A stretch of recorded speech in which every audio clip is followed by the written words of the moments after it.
আসসালামু আলাইকুম। কিছুদিন আগে বড় ভাইয়ের বাসায় গিয়েছিলাম। বড় ভাইয়ের বউ আর বড় ভাই আমাদেরকে ভাপা পিঠা বানিয়ে খাওয়ালো। খুব মজার একটা শীতের দিনে ভাপা পিঠা খেতে কার না ভালো লাগে। ভাই আর ভাবি দুজনে মিলিয়ে ভাপা পিঠা বানাচ্ছে। ভাবি পেলার মোড়ে বানিয়ে দিচ্ছে আর ভাই চুলাতে ভাপা দিচ্ছে। আর খুব দেখে আমাদের খুব ভালো লাগলো, দুজনে মিলে এই পিঠাটা বানাচ্ছে।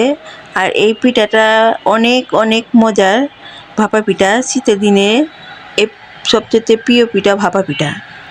খুব ভালো লাগলো ওদের এই পিঠার আয়োজনটা দেখে। আমাদের খুব সুন্দর করে পিঠাটি বানালো আমার ভাই আর ভাবি। আমরা দাঁড়িয়ে দাঁড়িয়ে দেখলাম আর ভিডিও করলাম। আর আমার ভাই এই চুলোতে ভাপা পিঠা দিচ্ছে। কিভাবে দিচ্ছে আমি একটু দেখালাম আপনাদের। অনেক সুন্দর করে, এই দেখেন, অনেক সুন্দর করে ভাপা পিঠা দিয়ে আবার ঢাকনা দিয়ে ঢেকে দিবে। খুব ভালো লাগলো ভাইয়ের এই যে এখন আবার ভাপা পিঠাটা হয়ে গেছে। এই ভাই আবার নামিয়ে ফেললো। দেখেন অনেক সুন্দর এই হয়ে গেছে ভাপা পিঠা। দেখেন কতগুলো ভাপা পিঠা বানিয়েছে আমাদের জন্য। খুব মজা আর খুব তুলতুলো এই ভাপা পিঠাটা। খেতে খুব ভালো লাগলো আমাদের।